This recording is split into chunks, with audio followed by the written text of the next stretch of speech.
ಕಲಬುರಗಿಯಲ್ಲಿ ಗೃಹ ಬಳಕೆ ಸಿಲಿಂಡರ್ಗಾಗಿ ಜನ ಪರದಾಡ್ತಾ ಇದ್ದಾರೆ. ಇಂಡಿಯನ್ ಗ್ಯಾಸ್ ಏಜೆನ್ಸಿ ಮುಂದೆ ಗ್ರಾಹಕರುಗಳು ಕ್ಯೂ ನಿಂತಿದ್ದಾರೆ. ಶ್ರೀ ಸೇವಾ ಇಂಡಿಯನ್ ಗ್ಯಾಸ್ ಏಜೆನ್ಸಿ ಮುಂದೆ ಕ್ಯೂ ಕಂಡು ಬರ್ತಾ ಇದೆ.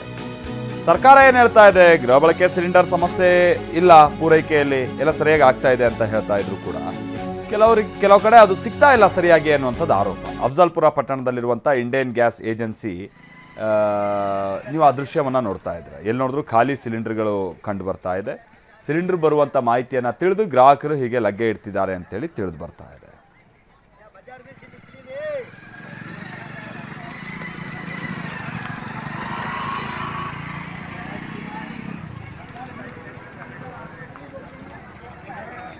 ಇಲ್ಲಿ ನೋಡ್ತಾ ಇದ್ದೀವಿ ನೋಡಿ, ಒಳ್ಳೆ ದೇವಸ್ಥಾನದ ಕ್ಯೂ ಮುಂದೆ ಅಥವಾ ಈ ಪಡಿತರ ಚೀಟಿಗೆ ಪಡಿತರ ಅಂಗಡಿಗಳ ಮುಂದೆ ಹಿಂದೆ ನಿಲ್ತಾ ಇದ್ದಂಥ ರೀತಿಯಾದಂಥ ಕ್ಯೂ ಈಗ ಗ್ಯಾಸ್ ಏಜೆನ್ಸಿ ಮುಂದೆ ಕಂಡು ಬರ್ತಾ ಇದೆ.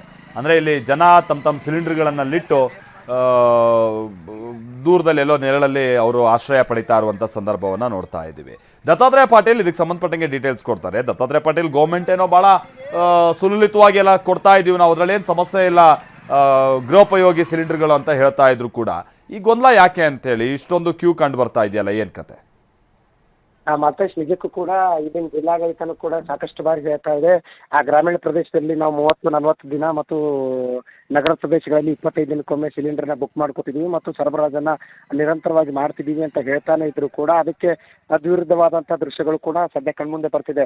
ಆಳಂದ ಪಟ್ಟಣ ಆಗಿರ್ಬೋದು, ಇವತ್ತು ಅಫ್ಜಲ್ಪುರ ಪಟ್ಟಣದಲ್ಲೂ ಸಾಕಷ್ಟು ಏನು ಕ್ಯೂ ನಿಂತಿರೋದನ್ನ ನೀವು ಕೂಡ ನೋಡ್ತಿದ್ದೀರಿ. ಯಾವ ರೀತಿಯಾಗಿ ಅಂತಂದ್ರೆ ಇವತ್ತು ಸಿಲಿಂಡರ್ ವೆಹಿಕಲ್ ಬರ್ತಿದೆ ಅನ್ನೋಂಥ ಸುದ್ದಿ ಕೇಳ್ತಿದ್ದಂಗೆ ಇಡೀ ಏನು ಅಫ್ಜಲ್ಪುರ ಪಟ್ಟಣ ಮತ್ತು ಸುತ್ತಮುತ್ತಲ ಇರ್ತಕ್ಕಂಥ ಹಳ್ಳಿಗಳಿಂದ ಜನ ಬೆಳಿಗ್ಗೆಯಿಂದಾನೇ ಕೂಡ ಕ್ಯೂ ನಿಂತಿರ್ತಕ್ಕಂಥದ್ದು. ಸಾವಿರಾರು ಸಂಖ್ಯೆಯಲ್ಲಿ ಜನ ಸಿಲಿಂಡರ್ಗಾಗಿ ಪರದಾಡುವಂತ ಪರಿಸ್ಥಿತಿ ಇವತ್ತಿಗೂ ಕೂಡ ನಿರ್ಮಾಣ ಆಗ್ತಾ ಇದೆ. ನಾಳೆ 1 ತಿಂಗಳಿಂದನೂ ಕೂಡ ಕಲಬುರಗಿಯಲ್ಲಿ ಸಾಕಷ್ಟು ಏನು ಗೃಹೋಪಯೋಗಿ ಸಿಲಿಂಡರ್ಗಳ ಅಭಾವ ಸೃಷ್ಟಿ ಆಗ್ತಾ ಇದ್ರು ಕೂಡ ಜಿಲ್ಲಾಡಳಿತ ಅದನ್ನ ಪರಿಹರಿಸುವ ನಿಟ್ಟಿನಲ್ಲಿ ಮತ್ತು ಯಾವ್ಯಾವ ಗ್ಯಾಸ್ ಏಜೆನ್ಸಿ ಅಂದ್ರೆ ಸಿಲಿಂಡರ್ ಏಜೆನ್ಸಿಗಳಿದಾವೆ ಅವಕ್ಕೆ ಚುರುಕು ಮುಟ್ಟಿಸುವಂತ ಕೆಲಸ ಮಾಡದೇ ಇರೋದು ಸಾಕಷ್ಟು ಆಕ್ರೋಶಕ್ಕೆ ಕಾರಣ ಆಗ್ತಾ ಇರ್ತಕ್ಕಂಥದ್ದು. ಯಾಕಂತಂದ್ರೆ ಸಹಜವಾಗಿ ಏನೋತ್ತರ ಗ್ರಾಹಕರು ಬುಕ್ ಮಾಡಿದಂತ ಸಿಲಿಂಡರ್ಗಳು ಅವು ಖಾಸಗಿಯಾಗಿ ಏನೋತ್ತರ ಬ್ಲಾಕ್ ಮಾರ್ಕೆಟ್ ನಲ್ಲಿ ಮಾರ್ತಿದ್ದಾರೆ ಅನ್ನುವಂಥದ್ದು ಆರೋಪ ಕೂಡ ಕೇಳಿ ಬರ್ತಿದೆ.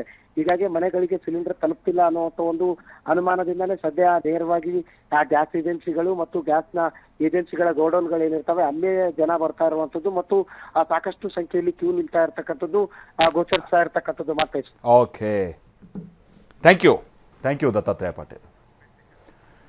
ಮತ್ತೊಂದು ಕಡೆ ಮಂಡ್ಯದಲ್ಲಿ ಆಟೋ ಗ್ಯಾಸ್ಗಾಗಿ ನುಗ್ಗಲು ಮುಂದುವರಿತಾ ಇದೆ. 1 ವಾರದಿಂದ ಆಟೋ ಗ್ಯಾಸ್ಗಾಗಿ ಪರದಾಡ್ತಾ ಇದ್ದಾರಂತೆ. ನಿನ್ನೆ ರಾತ್ರಿ ಮಂಡ್ಯಗೆ ಗ್ಯಾಸ್ ಟ್ಯಾಂಕರ್ಗಳು ಬಂದಿದೆ. ಈಗ ಗ್ಯಾಸ್ ಟ್ಯಾಂಕರ್ಗಳು ಬಂದಿವೆ ಅನ್ನುವಂಥದ್ದು ಗೊತ್ತಾಗ್ತಾ ಇದ್ದ ಹಾಗೆ ಹೀಗೆ ಸರತಿ ಸಾಲಲ್ಲಿ ನೂರಾರು ಆಟೋಗಳು ಬಂದು ಕೆಲ ಬಂಕ್ಗಳ ಮುಂದೆ ನಿಂತಿವೆ. ಬೆಳಬೆಳಗ್ಗೆ ತಿಂಡಿ ಕೂಡ ತಿನ್ನದೆ ಸರತಿ ಸಾಲಿನಲ್ಲಿ ನಿಂತಿದ್ದಾರೆ ಆಟೋ ಚಾಲಕರುಗಳು. ನಾವು ಆ ದೃಶ್ಯವನ್ನ ನೋಡ್ತಾ ಇದ್ದೀವಿ.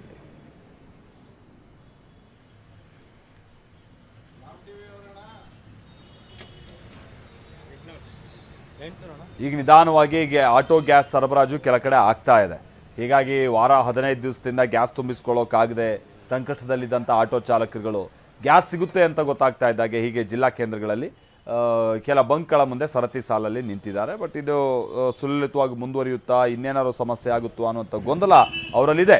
ಈ ಕಾರಣಕ್ಕಾಗಿಯೇ ಎಷ್ಟು ಸಿಗುತ್ತೋ ಅಷ್ಟು ಗ್ಯಾಸ್ ತುಂಬಿಸ್ಕೊಂಡ್ಬಿಡೋಣ ಅನ್ನುವಂಥ ಆತುರತೆ ಇದು.